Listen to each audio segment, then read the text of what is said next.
बिस्मिल्लाहिर्रहमानिर्रहीम, अस्सलाम वालेकुम। उम्मीद है जी आप सब खैरियत से होंगे। अल्लाह का शुक्र है जी, हम भी बिल्कुल ठीक ठाक हैं। और 2 दिन के बाद आपकी खिदमत भी हाजिर हो रहे हैं जी, इसकी माजरत है। आजकल शेड्यूल बड़ा ही शदीद किस्म का टफ चल रहा है। और उसकी वजह यह है कि अपनी भी मंगनी आपको बताया हुआ ही है, फंक्शन अपना भी स्टार्ट हो गया और लोगों के भी स्टार्ट हो गए लोगों के भी फंक्शन है, अपना भी फंक्शन है। हमें सबको टाइम देना पड़ता है, जिसकी वजह से ना हम आपको टाइम नहीं दे पाते हैं। उसके लिए जी बहुत माजरत है। बहनों के प्यारे प्यारे कमेंट भी आते हैं, याद भी करती हैं, पूछती भी हैं कि आप किधर हैं, रेगुलर वीडियो क्यों नहीं आ रही। तो बस ये आएंगी इंशाल्लाह, रेगुलर वीडियो भी आएंगी। उसकी वजह ये है कि मेरे बगैर ना व्लॉग नहीं बनता। तो मैं जब कैमरे से इधर उधर हो जाती हूँ, मोबाइल से दूर होती हूँ, तो फिर व्लॉग रह ही जाता है। और मेरा देखें जी ये चल रहा है। आपको मेरी मसरूफियत का अंदाजा हो जाना चाहिए कि मेरे कपड़े जो मैंने आपको दिखाए थे, जिन्होंने स्लिंग किए थे कोई 6-7 दिन पहले, मेरे अभी तक ये सूट कटा भी नहीं है। मेरा ये मूड था कि मैं दोनों सूट सिलाई करूंगी।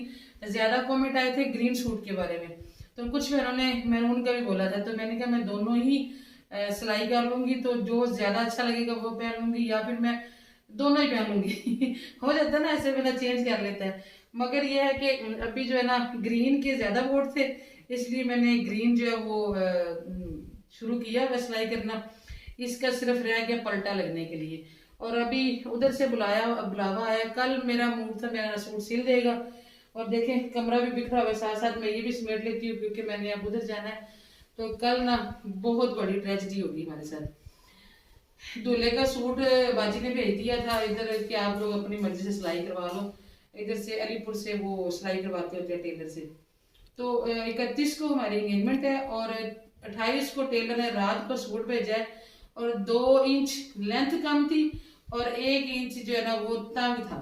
चले तंग से तो हम कॉम्प्रोमाइज कर लेते, लेकिन लेंथ की वजह से ना वो बड़ी ही अजीब शर्ट लग रही थी, कमीज उसकी। तो वो इतनी परेशानी बनी। अब सेम सूट हमें अपने जो करीब सिटी है अलीपुर, वहां से मिल भी नहीं रहा था।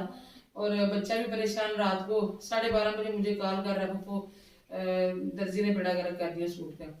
तो मैं उस टाइम नमाज पढ़ी थी शाम की, मैंने कहा लेके आओ जरा देखते हैं। फिर वो लेके आया, वो भी बेचारा परेशान, मैं भी परेशान।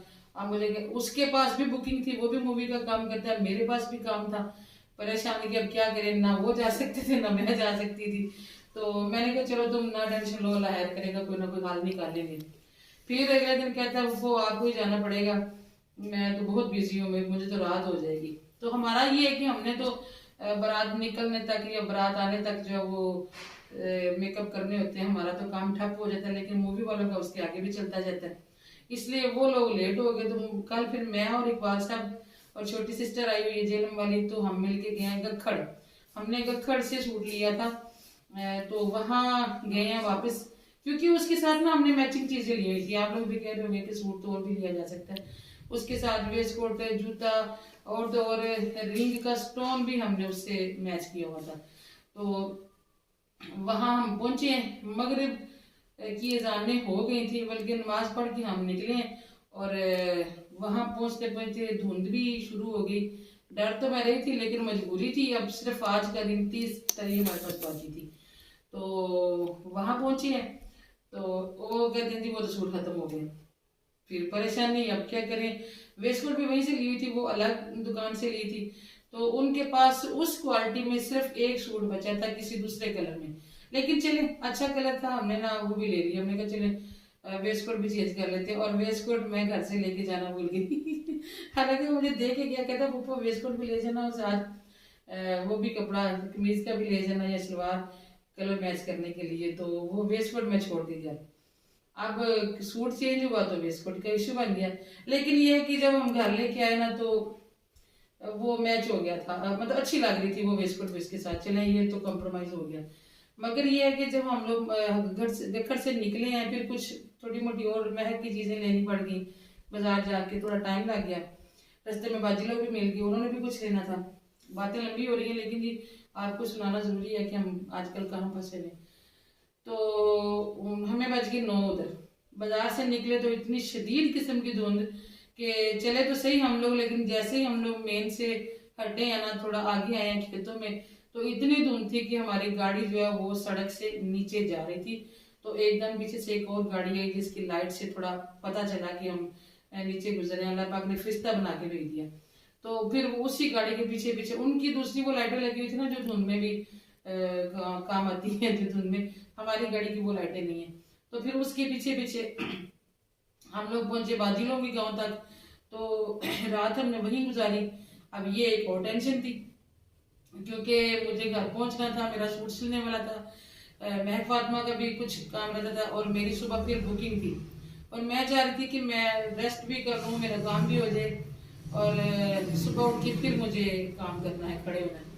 तो चले जी, अल्लाह पाक को जो मंजूर होता है वही अच्छा होता है। यकीनन ये सब ही हमारे लिए बेहतर था। तो खैर से हम सुबह तकरीबन 8:30 बजे घर पहुंचे हैं। फिर अम्मी लोगों के घर नाश्ता किया, फिर घर आई हूँ, ड्यूटियाँ सर अंजाम दी जो भी घर की थी।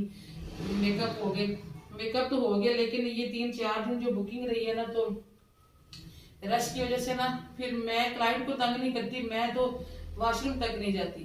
तो जिसकी वजह से मेरे गुर्दों में ना शदीद दर्द हो गया, पानी पिया भी नहीं, बाथरूम भी नहीं गई। तो अभी अभी मैंने इंजेक्शन लगवाया है और अब उधर से मैसेज आ रहा है, उधर कुछ ढोलक का इंतजाम है तो उधर आए जल्दी, और खाना भी आज हमारा उधर ही है। अब फिर मेरी कमीज यहाँ रह गई। आप देखिए रात के किस लम्हे किस टाइम हम वापस आते हैं और फिर मैंने आके अपना सूट सिलाई करना है। मगर फिर नमाज पढ़ी है, फिर मैं कि पापा मैं निकलती हूँ। अम्मी की तबीयत भी कल इतनी शदीद खराब हो गई, 220 अम्मी का बीपी गया हुआ था और अम्मी को वोमिटिंग हो रही थी। तो ये परेशानियां बनती गई। तो आप सब ने दुआ करनी है जी, अल्लाह पाक नजरें बद से बचाए। और बुरी नजरें भी आपको पता है ना कि लग जाती होती हैं। और माशाल्लाह जो है ना मंगनी का इंतजाम भी बहुत अच्छा भाई कर रहे हैं। और जाहिर बात है वो खुद मूवियों का काम करते हैं, देखते हैं बाहर दुनिया कहाँ से कहाँ पहुंची हुई है। और मेरे अब्बू भी जो है ना वो सेलिब्रेशन के मौके ढूंढा करते थे। तो अब्बू की याद तो बहुत आती है जी, दिल खून के आंसू रोता है क्योंकि इस रिश्ते की अब्बू को बड़ी आस थी। तो अल्लाह को मंजूर उनके बाद हुआ है, अल्लाह पाक उनकी कब्र को ठंडा करे। और मैं भी उधर चलती हूँ, देखती हूँ जी उधर क्या हो रहा है। सुनने में आ रहा है कि उधर कुछ सेट डेकोरेशन हो रही है ढोलक के लिए। तो उधर चलती हूँ, फिर वहां जाके आपको दिखाती हूँ। भूख भी बड़ी सख्त लग रही है, सुबह का नाश्ता किया हुआ है। आ जाए फिर आप भी मेरे। माशाल्लाह जी लाइटिंग भी हुई हुई है। जैनब ठुमक ठुमक जान दी है, आगे क्या कहते हैं? मुझे तो आगे आता ही नहीं। हाँ ठुमक ठुमक माइया के साथ जाती है जैनब। चलो आप करो नजर, ठुमक ठुमक जान दी है। आकी भाई की शादी होने लगी है ना, मन्नो की शादी हो रही है। इधर देखिए जी एक और परेशानी बनी है। ये हरीजा कल उधर हमारे घर ही गई है, रास्ते में कहीं गिरी है और इसके पाँव की हड्डी टूट गई है। आज चढ़ा कर हरीजा फट्टियाँ रखी थी उन्होंने, इधर फट्टियाँ लगाई हैं ना साइडों पे। तो अब मेरा पुत्र बैठ जाओ ना, क्यों ऐसे घूम रही हो हैं? फिर हिल जाएगी फट्टियाँ, फिर पाँव टेढ़ा हो जाता है ऐसे हैं ना। दादा आपको की छोटी पकड़ी है, ये छड़ी दादों की छड़ी पकड़ी हुई है। चलो मेरा पुत्र बैठ जाओ, सर्दी भी है। यहाँ पे नेल ट्राई किए जा रहे हैं जी, ये कोई ट्रेंड आ गया जी, अल्लाह ताला इन बच्चों को माफ़ करे। लो जी नेल गिफ्ट किए हैं जी दुल्हन ने सारी कजन्स को, लड़कों को भी किए हैं, किस लड़कियों को? लड़कियों को। ये किसके हैं? ये कितने प्यारे लग रहे हैं, ब्लैक वाले। ये मिसी के और ये भी मिनाहिल के हैं। और वाइट वाले ये अच्छे लग रहे हैं, ब्राइड के। हाँ ये अच्छे लग रहे हैं। तो ब्राइड ने ब्लैक भी लगाने हैं तो वाइट भी लगाने हैं, जो अच्छे लगेंगे वो लगा लेंगे। तो फिर ये तो वाइट अच्छे लग रहे हैं, तुम्हारे ड्रेस के साथ मैच भी हो गए हैं। जो ये क्या हो रहा है? तो ये सारी पीछे दीवार वाइट है, ये स्टेज बन रही है। अच्छा जब लाइटें जलेंगी तो फिर लुक बनेगा ना। तो नीचे क्या बिछाना है? ढोलकी किधर है? अच्छा ये सही है, छुपा दे। ये तो अक्लमंदी की है, वरना यहाँ पे शोर हो रहा होना था। जैनब जी मन्नो की ढोलकी है आज मन्नो की ढोलकी है। जैनब ढोलकी बजाएगी जी। जैनब कैसे करती है जैनब? नहीं अम्मी जी, ये देखिए जैनब के काम से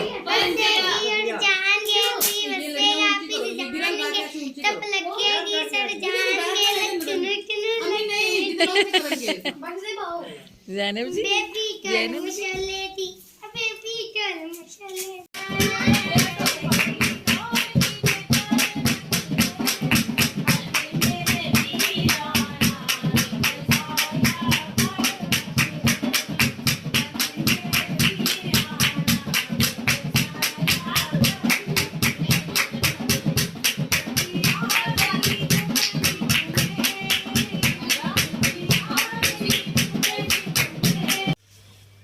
चलो जी, प्यारी सी सुबह का आगाज हो गया। रात को ढोलक थी वहाँ पे, तो काफ़ी लेट आए, मैं 12:30 बजे तकरीबन। ढोलक के बाद फिर चाय वाय भाभी ने पिलाई सबको, और फिर मैंने वो बच्ची का ड्रेस ठीक किया। मैं कहने लगी थी मिशी, असल में उसका नाम है मैविश, और मैविश नाम हमने रखा था मिशी कहने के लिए। जिस वक्त वो पैदा होती जब, तो उस वक्त ना कोई ड्रामा चल रहा था जिसमें कोई किरदार था जिसका नाम मिशी था, तो वो बड़ा लाइक किया जाता था। तो उसके चाचू का ये था कि इसका नाम मिशी रखे। मैं क्या, मिशी कोई नाम नहीं है, हम मैविश रख लेते हैं, और मैविश से हम निक नेम निकाल लेंगे मिशी।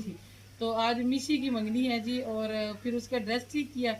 तो मैं तो आ गई रात को, सारे नाराज तो हो रहे थे कि नहीं जाओ इधर ही सो जाओ आज, लेकिन मेरा सूट सिलने वाला था अपना, मेरा मुकम्मल नहीं हुआ था, सिर्फ पलटा वगैरह रह गया था, बाकी तो मुकम्मल ही था। तो वो अल्लाह का शुक्र है कि मैंने आके अभी सुबह सिलाई किया, रात को तो नहीं हो सका था मुझसे। और अभी मैं कि पापा मैं ऊपर इसलिए आई हूँ, इकबाल साहब आए हुए थे अपने पौधों की तरह थोड़ी सी देखभाल करने के लिए, सुबह सुबह आ जाते होते हैं।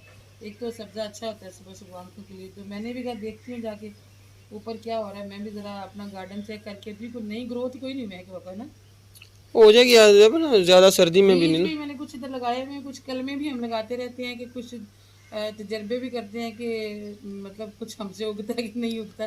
लेकिन ये कि अभी तक कोई नई चीज़ उगी नहीं है। मूलियाँ उग गई हैं जो पहले की बीज हाँ लगाए थे, माशाल्लाह, मूलियों का अब मूलियाँ कुछ नहीं उगी हैं। गंदम में बीज भी होती है ना, जब गंदम, बीज हमने 2 माह पहले लगाए थे जो अब उग रही हैं। गंदम कटाई होती है तो ना जब। गुस्से मैंने कहा इकबाल साहब से कहती हूँ मुझे ओवरलॉक करवा के ला दें, ताकि मैं प्रेस करके तो मैं फ्री हो जाऊँ, क्योंकि 10 बजे है तकरीबन, उधर जाना, नाश्ता भी हमारा आज उधर ही है। ठीक और है। फिर मैंने तैयार भी करना है, महक फातिमा भी को भी करना। महक का भी अभी ड्रेस नहीं आया, इकबाल साहब का भी नहीं है। ऐसे हो जाता है ना जी, जितनी भी बंदा भाग दौड़ कर ले, जितनी भी टेंशन ले लो ना, तो कोई ना कोई रुकावट आ ही जाती है। और जो आप अपना सूट भी ले आइएगा ताकि ठीक है। टाइम पे प्रेस हो जाए। जब महक फातिमा तैयार हो जाना ना, तो फिर आपको पता है उसकी मत मारी जाती है फिर उनके अल्लाह खैर कुछ करे। उधर से अफरा तफरी मच जानी, कुछ वो कह रहे हैं कि बच्चियों को पहले तैयार कर देना। हमने जी इधर जाना छनामा नहर पे हेड पे जाके हमने आउटडोर शूट करके आना, चलो तो ठीक है, अल्लाह इसलिए खैर। उनके पास भी टाइम नहीं होगा, तो फिर बड़ों के साथ जाना पड़ता है। तो आज मैं कोशिश करूँगी जी इंशाल्लाह मंगनी का जो व्लॉग है ना वो पूरा शूट करूँ अच्छे तरीके से, समझदार तरीके से। हमारे बहुत से इवेंट जो है ना वो इस वजह से रह जाते हैं कि हम लोग झिझक जाते हैं, तो वॉइस ओवर वाले व्लॉग में बना नहीं पाती हैं, कभी कोशिश नहीं की। तो आज मैंने सोचा हुआ है कि अगर हम वैसे व्लॉग शूट ना कर पाए तो मैं रिकॉर्डिंग कर लूँगी, बाद में हम वॉइस ओवर कर देंगे। लेकिन आज हम पूरी कोशिश करेंगे कि ये व्लॉग जो है ना वो रिकॉर्ड करूँ। और आज का व्लॉग फिर यहीं पे खत्म करते हैं, क्योंकि जी मैंने पहुंचना है उधर, वरना मुझे डांट पड़ जानी है। कल के सब ने फेशियल, मेहंदियाँ, कलर, हर चीज़ कर ली हुई है, और मैं गरीब बंदी, मैंने कुछ नहीं किया, मैं ही दिमाग अंजाम देती थी। कल पार्टी मेकअप थे उनको निपटाया, फिर अपनों का आज भी बच्चियों को तैयार करना, और मैंने ऐसे ही हिजाब लपेटना और चले जाना। चलें जी, कोई बात नहीं, अपनी अपनी पहचान होती है। मेरे मियाँ भी ऐसे ही हैं सादे से, इसलिए भी हम दोनों मिल मिल ही जाते हैं। तो दुआ में याद रखिएगा जी, मुलाकात होगी फिर किसी और अच्छे से व्लॉग में। मैं कि पापा आप अपने दर्जी को ज़रा पाबंद करके ये 12 बजे तक लाजमी सूट दे। ओके ओके, ठीक है इंशाल्लाह। मैं कभी अभी नहीं आया, वो जो हमारी दुल्हन आ रही है ना, वो कहती है मैंने अपने मंगेतर की मंगनी पे जाना है। फूफो की बेटी है ना, तो अब वो उसके चचा लोग भी सारे आ रहे हैं, तो घर में वो अकेली तो रह नहीं सकती, तो भाइयों ने कहा कि आप उसे भी साथ ही लेके आए। और वैसे भी जब हम उनके घर पे मंगनी करने गए थे तो बहुत सादा सी की थी, तो इधर ज़रा बड़ा फंक्शन है, तो ये है कि फिर उसका भी फ़ोटोशूट भी हो जाएगा, और यहाँ मिला दोनों के बिठा भी देंगे दोबारा से, सारा अच्छा हो जाएगा। कोई नहीं, अपने घर की बात है, खैर चल जाता है। तो उसने भी आना, उसको भी तैयार करना, और उसने महक का सूट लेके आना, सिलाई वो कर रही है। तो अभी भी मेरी कॉल आई है, तो कह रही थी कि हालात थोड़ा सा वो मटेरियल कम पड़ गया। मैंने कहा आप जैसा भी है गुजारा करो, अब और तो कुछ नहीं हो सकता, 12 बजे तक आप पहुँचो। दुआ में याद रखिएगा जी, अल्लाह हाफिज़।